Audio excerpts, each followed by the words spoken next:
ನಮ್ಮ ತಲೆಮಾರು ಥರ ಸುಮ್ಮನೆ ತಲೆ ಅಲ್ಲಾಡಿಸ್ಬಿಡ್ತಾರೆ, ಒಪ್ಕೊಂಡ್ಬಿಡ್ತಾರೆ ದೊಡ್ಡವ್ರ ಮೇಲಿನ ಗೌರವಕ್ಕೆ, ಬೇಕಾಷ್ಟು ಪ್ರಶ್ನೆಗಳು ಕೇಳ್ತಾರೆ.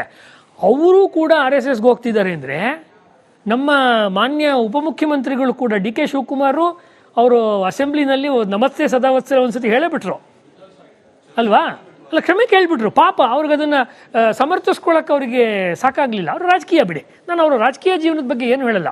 ಅದೇನು ಸೂಚಿಸ್ತಾ ಇದೆ, ಹಿಂದೆ ಯಾವತ್ತೋ ಪಾಪ ಅವರು RSSನ ಶಾಖೆಗೆ ಹೋಗಿ ಪ್ರಭಾವಿತರಾಗಿದ್ದಾರೆ ಅಂತ ತೋರಿಸ್ತಾ ಇರೋದು. ಅಂದರೆ ಈ ಪ್ರಭಾವ ಪಕ್ಷಾತೀತವಾಗಿದೆ, ಸಮಾಜದ ಎಲ್ಲ ಜನವರ್ಗಗಳಲ್ಲಿ ಅದಿರೋದ್ರಿಂದ ಜನಕ್ಕೆ, ಹಿಂದೂ ಸಮಾಜಕ್ಕೆ ಎಲ್ಲಿ ತನಕ RSS ಬೇಕು ಅನ್ಸುತ್ತೋ ಅಲ್ಲಿ ತನಕ ಹಿಂದೂ ಸಮಾಜ RSSನ ಉಳಿಸ್ಕೊಂಡೆ. ನೀವು ಸಮಾಜಮುಖಿಯಾದ RSSನ ವಿವರಣೆ ಕೊಡ್ತಿದ್ದೀರಿ, ಬಟ್ ಮತ್ತೊಮ್ಮೆ ಪೊಲಿಟಿಕಲ್ ಪ್ರಶ್ನೆ ಆದರೂ ಕೂಡ RSS ಮಾಡ್ತಾ ಇರೋದು ಹಿಂದುತ್ವದ ಆಧಾರದಲ್ಲಿ ವೋಟ್ ಕ್ರೋಢೀಕರಣ ಅಷ್ಟೇನೆ. ಇದಕ್ಕಾಗಿ ಹಿಂದೂ ಮುಸ್ಲಿಂ ದಂಗೆಗಳನ್ನು ಸೃಷ್ಟಿ ಮಾಡಿಸುತ್ತೆ RSS. ಅದರಲ್ಲಿ ಆ ದಂಗೆಗಳಲ್ಲಿ ಬಲಿಯಾಗ್ತಾ ಇರೋದು ಕೂಡ ಅಮಾಯಕ ಹಿಂದೂ ಮನೆಯ ಮಕ್ಕಳುಗಳು, ಬಡವರ ಮಕ್ಕಳುಗಳು. ಯಾವೊಬ್ಬ ಪ್ರಭಾವಿ ರಾಜಕಾರಣಿ ಅಥವಾ ಸಿರಿವಂತನ ಮಕ್ಕಳು ಕೂಡ ಬಲಿಯಾಗ್ತಾ ಇಲ್ಲ. ಅವ್ರನ್ನ ಯಾಕೆ ಬಿಡ್ತಿಲ್ಲ ಹಿಂಗೆ ಹಿಂದೂ ಮುಸ್ಲಿಂ ದಂಗೆಯಲ್ಲಿ? ಅವ್ರನ್ನ ಯಾಕೆ ಹಿಂಗೆ RSS ಮುಖವಾಣಿ ಮಾಡಿಕೊಂಡು ಅವ್ರನ್ನ ಯಾಕೆ ರಸ್ತೆಗೆ ಬಿಡ್ತಿಲ್ಲ? ಹಿಂಗೂ ಪ್ರಶ್ನೆ ಕೇಳ್ತಿದ್ದಾರೆ ನೋಡಿ. ಈ ಥರ RSSನವರು ತಮ್ಮ ಮಕ್ಕಳನ್ನ, ಅಥವಾ RSS ಅಥವಾ ರಾಜಕೀಯ ಪಕ್ಷಗಳು BJP ಅಂತ ಅವ್ರು ಮೋಸ್ಟ್ಲಿ ಹೇಳಿರ್ತಾರೆ, ಅವ್ರು ಯಾಕೆ ತಮ್ಮ ಮಕ್ಕಳನ್ನ RSSಗೆ ಸೇರಿಸ್ತಿಲ್ಲ ಅಂದರೆ, ನಾನು ಪ್ರಿಯಾಂಕ್ ಖರ್ಗೆ ಅವ್ರಿಗೆ ಕೇಳೋದು ಅಥವಾ ಮಲ್ಲಿಕಾರ್ಜುನ್ ಖರ್ಗೆ ಅವರು ಅಥವಾ ಅವ್ರ ಫ್ಯಾಮಿಲಿಯವ್ರಿಗೆ ಕೇಳೋದು, ಒಂದು DSS ಅಂತ ಇದೆಯಾ? ನೀವು ಇಷ್ಟೊಂದು ನೇರ ರಾಜಕೀಯ ಪ್ರಶ್ನೆ ಕೇಳಿದ್ರಿಂದ ನಾನು ಹೇಳ್ತಾ ಇದ್ದಿಲ್ಲ, ನಾನು ಖಂಡಿತ ಹೇಳ್ತಿರ್ಲಿಲ್ಲ ಇದನ್ನು. ದಲಿತ ಸಂಘರ್ಷ ಸಮಿತಿ ಇಂಥದ್ದು B ಕೃಷ್ಣಪ್ಪನವ್ರು ಕಟ್ಟಿದ್ದು, ಪ್ರಾತಸ್ಮರಣೀಯರವರು, ತುಂಬ ಪೂಜನೀಯ ವ್ಯಕ್ತಿ ನನ್ನ ದೃಷ್ಟಿಯಲ್ಲಿ B ಕೃಷ್ಣಪ್ಪನವರು. ಅವ್ರು ಕಟ್ಟಿದ್ದನ್ನೇ ಮುಂದೆ ದೇವೇಂದ್ರ ಮಹಾದೇವ, ಸಿದ್ಧಲಿಂಗಯ್ಯನವರು ಅವರೆಲ್ಲ ಮುಂದುವರಿಸಿದ್ದು. DSS ಇವತ್ತು ಕುಸಿದಿದೆ, ಅದು ಹರಿದು ಹಂಚಿ ಹೋಳಾಗಿದೆ. DSS ಎಲ್ರಿಗೂ ಗೊತ್ತಿದೆ. DSS ನೀವು ಸೇರ್ಕೋಬೋದಲ್ಲ, RSSಗೆ ಬರೋದು ಬೇಡಪ್ಪ ಖರ್ಗೆ ಅವರೇ. ನೀವು DSSನ ಬಲಪಡಿಸಿ, DSSನ ಸಂಘಟನೆ ಮಾಡಿ. ಒಂದು ಆಹ್ವಾನ ಕೊಟ್ಟೆ RSSಗೆ ಬನ್ನಿ ಅಂತ, ಬರಲ್ವಾ? ಬೌದ್ಧ ವಿಚಾರ ಮಾಡಿ ಹಿಂದೆ ಆಹ್ವಾನ 2 ಇಲ್ವಾ? ಕನಿಷ್ಠ ನೀವು ದಲಿತ ಸಂಘರ್ಷ ಸಮಿತಿಯನ್ನಾದರೂ ನೀವು ಸ್ಟ್ರಾಂಗ್ ಮಾಡಿ. ಏನೂ ಮಾಡದೆ ನೀವು ಸ್ಟೈಲಾಗಿ TV ಮುಂದೆ ಬಂದುಬಿಟ್ಟು ಕ್ಯಾಮ್ರಾ ಮುಂದೆ ಬಂದು ಡೈಲಾಗ್ ಹೊಡಿತಿದ್ರೆ ಜನ ನಿಮ್ಮನ್ನು ಕ್ಷಮಿಸಲ್ಲ.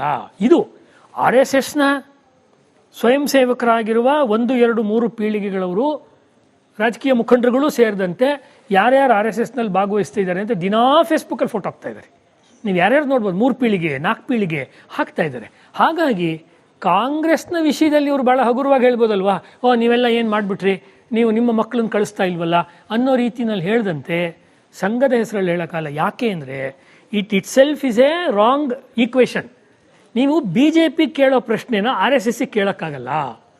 ನಿಮ್ಮ ಪ್ರಶ್ನೆ ಪತ್ರಿಕೆ ಇರೋದು BJPಗೆ, ನೀವು ಪುತ್ರ ಪಡೆಯಕ್ಕೆ ಬಯಸ್ತಾ ಇರೋದು RSSನವ್ರು ಏನು ಹೇಳ್ತಾರೆ, ನೀವು ನಂತರ 10 ಜನನ ಕರ್ಕೊಂಬಂದು ಇಂಟರ್ವ್ಯೂ ಮಾಡಿದ್ರೆ ಹೇಳಿದ್ರು ಶಾಖೆಗೆ ಬನ್ನಿ, ನಾವೆಲ್ಲರನ್ನೂ ಸೇರಿಸ್ಕೊಳ್ತೀವಿ. ಈಗ ಹಿಂದೂ ಮುಸ್ಲಿಂ ದಂಗೆಗಳು ಇದು RSSನ ವಿಷಯ ಅಲ್ಲ.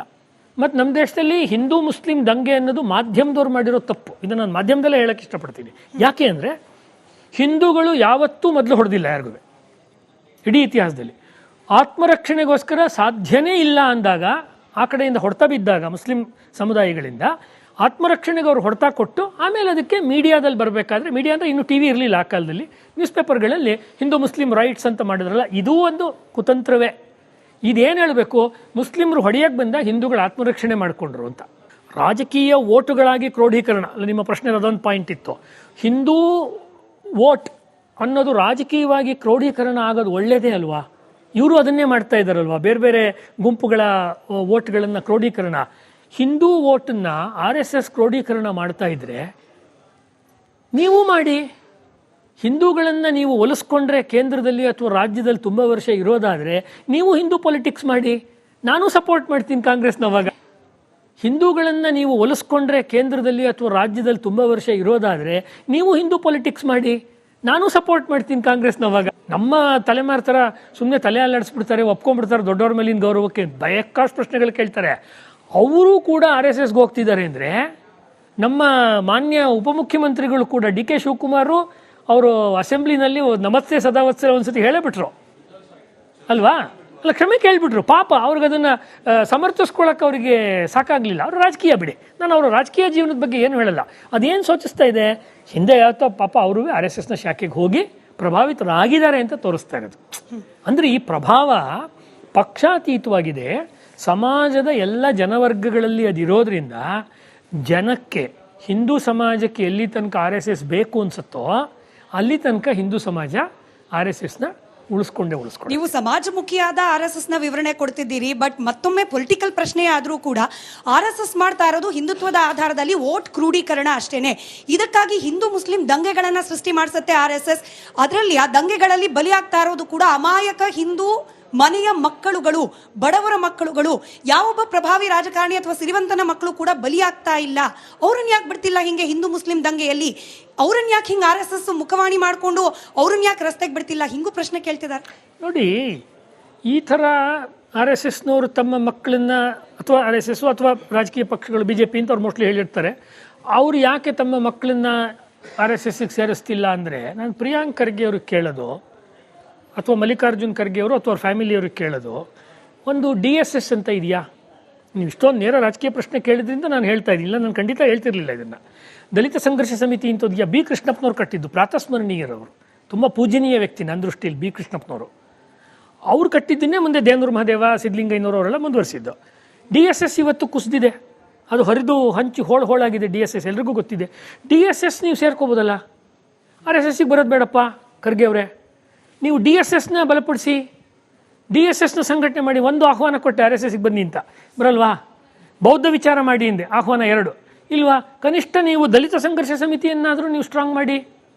ಏನೂ ಮಾಡದೆ ನೀವು ಸ್ಟೈಲಾಗಿ TV ಮುಂದೆ ಬಂದುಬಿಟ್ಟು ಕ್ಯಾಮ್ರಾ ಮುಂದೆ ಬಂದು ಡೈಲಾಗ್ ಹೊಡಿತಿದ್ರೆ ಜನ ನಿಮ್ಮನ್ನು ಕ್ಷಮಿಸಲ್ಲ. ಇದು RSSನ ಸ್ವಯಂ ಸೇವಕರಾಗಿರುವ 1, 2, 3 ಪೀಳಿಗೆಗಳವರು, ರಾಜಕೀಯ ಮುಖಂಡರುಗಳು ಸೇರಿದಂತೆ ಯಾರ್ಯಾರು RSSನಲ್ಲಿ ಭಾಗವಹಿಸ್ತಾ ಇದ್ದಾರೆ ಅಂತ ದಿನಾ ಫೇಸ್ಬುಕ್ಕಲ್ಲಿ ಫೋಟೋ ಹಾಕ್ತಾ ಇದ್ದಾರೆ. ನೀವು ಯಾರ್ಯಾರು ನೋಡ್ಬೋದು, 3 ಪೀಳಿಗೆ 4 ಪೀಳಿಗೆ ಹಾಕ್ತಾ ಇದ್ದಾರೆ. ಹಾಗಾಗಿ ಕಾಂಗ್ರೆಸ್ನ ವಿಷಯದಲ್ಲಿ ಇವರು ಭಾಳ ಹಗುರವಾಗಿ ಹೇಳ್ಬೋದಲ್ವಾ, ನೀವೆಲ್ಲ ಏನು ಮಾಡಿಬಿಟ್ರಿ, ನೀವು ನಿಮ್ಮ ಮಕ್ಕಳನ್ನ ಕಳಿಸ್ತಾ ಇಲ್ವಲ್ಲ ಅನ್ನೋ ರೀತಿಯಲ್ಲಿ ಹೇಳ್ದಂತೆ ಸಂಘದ ಹೆಸರಲ್ಲಿ ಹೇಳೋಕ್ಕಲ್ಲ. ಯಾಕೆ ಅಂದರೆ it self is A wrong equation. ನೀವು BJP ಕೇಳೋ ಪ್ರಶ್ನೆನ RSSಗೆ ಕೇಳೋಕ್ಕಾಗಲ್ಲ. ನಿಮ್ಮ ಪ್ರಶ್ನೆ ಪತ್ರಿಕೆ ಇರೋದು BJPಗೆ, ನೀವು ಪುತ್ರ ಪಡೆಯಕ್ಕೆ ಬಯಸ್ತಾ ಇರೋದು RSSನವ್ರು ಏನು ಹೇಳ್ತಾರೆ, ನೀವು ನಂತರ 10 ಜನನ ಕರ್ಕೊಂಬಂದು ಇಂಟರ್ವ್ಯೂ ಮಾಡಿದ್ರೆ ಹೇಳಿದ್ರು ಶಾಖೆಗೆ ಬನ್ನಿ, ನಾವೆಲ್ಲರನ್ನೂ ಸೇರಿಸ್ಕೊಳ್ತೀವಿ. ಈಗ ಹಿಂದೂ ಮುಸ್ಲಿಂ ದಂಗೆಗಳು ಇದು RSSನ ವಿಷಯ ಅಲ್ಲ. ಮತ್ತು ನಮ್ಮ ದೇಶದಲ್ಲಿ ಹಿಂದೂ ಮುಸ್ಲಿಂ ದಂಗೆ ಅನ್ನೋದು ಮಾಧ್ಯಮದವ್ರು ಮಾಡಿರೋ ತಪ್ಪು. ಇದನ್ನು ನಾನು ಮಾಧ್ಯಮದಲ್ಲೇ ಹೇಳೋಕ್ಕೆ ಇಷ್ಟಪಡ್ತೀನಿ. ಯಾಕೆ ಅಂದರೆ ಹಿಂದೂಗಳು ಯಾವತ್ತೂ ಮೊದಲು ಹೊಡೆದಿಲ್ಲ ಯಾರಿಗೂ ಇಡೀ ಇತಿಹಾಸದಲ್ಲಿ. ಆತ್ಮರಕ್ಷಣೆಗೋಸ್ಕರ ಸಾಧ್ಯನೇ ಇಲ್ಲ ಅಂದಾಗ, ಆ ಕಡೆಯಿಂದ ಹೊಡೆತ ಬಿದ್ದಾಗ ಮುಸ್ಲಿಂ ಸಮುದಾಯಗಳಿಂದ ಆತ್ಮರಕ್ಷಣೆಗೆ ಅವರು ಹೊಡೆತ ಕೊಟ್ಟು ಆಮೇಲೆ ಅದಕ್ಕೆ ಮೀಡಿಯಾದಲ್ಲಿ ಬರಬೇಕಾದ್ರೆ, ಮೀಡಿಯಾ ಅಂದರೆ ಇನ್ನೂ TV ಇರಲಿಲ್ಲ ಆ ಕಾಲದಲ್ಲಿ, ನ್ಯೂಸ್ ಪೇಪರ್ಗಳಲ್ಲಿ ಹಿಂದೂ ಮುಸ್ಲಿಂ ರೈಟ್ಸ್ ಅಂತ ಮಾಡಿದ್ರಲ್ಲ, ಇದೂ ಒಂದು ಕುತಂತ್ರವೇ. ಇದೇನು ಹೇಳಬೇಕು, ಮುಸ್ಲಿಮರು ಹೊಡೆಯಕ್ಕೆ ಬಂದ ಹಿಂದೂಗಳು ಆತ್ಮರಕ್ಷಣೆ ಮಾಡಿಕೊಂಡ್ರು ಅಂತ. ರಾಜಕೀಯ ಓಟುಗಳಾಗಿ ಕ್ರೋಢೀಕರಣ ಅಲ್ಲ, ನಿಮ್ಮ ಪ್ರಶ್ನೆ ಅದೊಂದು ಪಾಯಿಂಟ್ ಇತ್ತು. ಹಿಂದೂ ವೋಟ್ ಅನ್ನೋದು ರಾಜಕೀಯವಾಗಿ ಕ್ರೋಢೀಕರಣ ಆಗೋದು ಒಳ್ಳೆಯದೇ ಅಲ್ವಾ? ಇವರು ಅದನ್ನೇ ಮಾಡ್ತಾ ಇದ್ದಾರಲ್ವ, ಬೇರೆ ಬೇರೆ ಗುಂಪುಗಳ ವೋಟ್ಗಳನ್ನು ಕ್ರೋಢೀಕರಣ. ಹಿಂದೂ ವೋಟನ್ನು RSS ಕ್ರೋಢೀಕರಣ ಮಾಡ್ತಾ ಇದ್ರೆ ನೀವು ಮಾಡಿ. ಹಿಂದೂಗಳನ್ನು ನೀವು ಒಲಿಸ್ಕೊಂಡ್ರೆ ಕೇಂದ್ರದಲ್ಲಿ ಅಥವಾ ರಾಜ್ಯದಲ್ಲಿ ತುಂಬ ವರ್ಷ ಇರೋದಾದರೆ ನೀವು ಹಿಂದೂ ಪೊಲಿಟಿಕ್ಸ್ ಮಾಡಿ. ನಾನು ಸಪೋರ್ಟ್ ಮಾಡ್ತೀನಿ ಕಾಂಗ್ರೆಸ್ನವಾಗ.